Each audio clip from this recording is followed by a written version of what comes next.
Praktik penyelenggaraan sholat Id di tanah lapangan yang sudah menjadi ciri khas Muhammadiyah hingga kini tidak ditemukan dalam rekam jejak kepemimpinan Kiai Haji Ahmad Dahlan.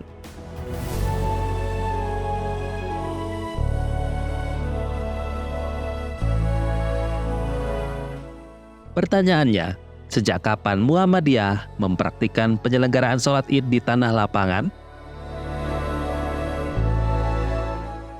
Hasil penelusuran beberapa dokumentasi Muhammadiyah periode awal memang tidak menemukan indikasi, apalagi bukti, bahwa praktik penyelenggaraan sholat Id di tanah lapangan pada masa Kiai Haji Ahmad Dahlan, tetapi pada masa kepemimpinan Kiai Haji Ibrahim.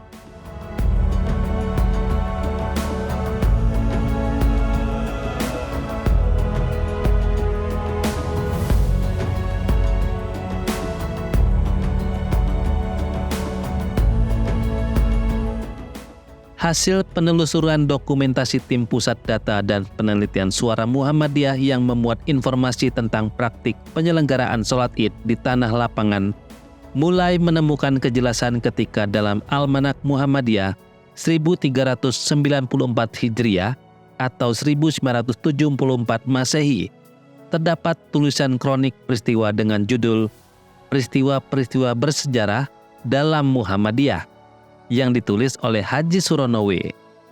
Dengan sangat kreatif, Surono menginventaris peristiwa-peristiwa berdasarkan urutan tahun, dimulai dari tahun 1918 hingga 1971.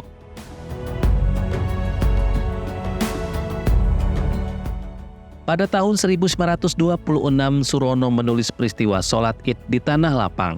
Kongres ke-15 di Jogja memutuskan menjalankan sholat Id di tanah-tanah lapang.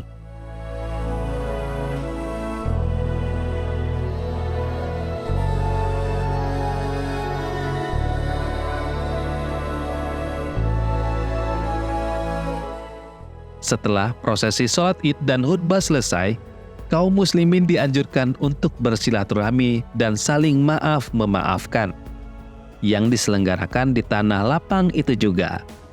Mengapa tanah lapangan menjadi pilihan bagi Muhammadiyah untuk menyelenggarakan silaturahmi Syawalan? Merujuk pada artikel yang ditulis Yunus Anis, dapat ditemukan motif serta argumentasi di balik silaturahmi Syawalan. Pertama, membangun kembali relasi sosial melalui praktik silaturahmi, memohon maaf, dan saling mendoakan. Yunus Anis menulis, bukankah hari raya itu guna bermaaf-maafan dan saling meminta ampun kepada kawannya, tetapi ialah harinya doa mendoakan keselamatan di antara kaum muslimin dan mengharap supaya termasuk di dalam kemenangan dan kesentosaan. Seperti yang tersiar dari dahulu, dipergunakan di negeri-negeri Islam, Mekah, Madinah, dan lain-lain. Kedua, menghindari praktik pemborosan seperti hura-hura, bakar petasan, dan lain-lain. Sungguh salah sekali dan keluar dari garis kebajikan orang yang menghormati hari raya dengan membakar uangnya dan membuang harta bendanya di dalam kerojalan atau meniru-niru di dalam perbuatannya lain bangsa, karena adalah dari larangannya agama Islam, yaitu mubazir.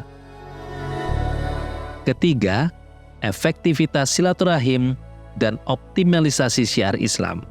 Cukup menarik dalam hal ini, karena Yunus Anis mengungkap suatu peristiwa unik silaturahim Syawalan di Jawa Tengah yang berakhir selama 15 hari, karena harus datang dan berkunjung ke sanak keluarga dan tetangga yang begitu banyaknya. Dengan pertimbangan efektivitas dan optimalisasi penyelenggaraan silaturahmi Syawalan, maka sebaiknya digelar pertemuan akbar yang sudah barang tentu membutuhkan area yang luas atau di tanah lapangan, supaya kita kaum muslim tidak terlampau membuang waktu di dalam memuliakan hari raya. Baiklah di tiap-tiap negeri itu diadakan pertemuan umum oleh penduduknya, yang di situ dapat tiap-tiap orang akan berjumpa dengan semua sahabatnya dengan mudah dan tidak mengeluarkan ongkos yang banyak.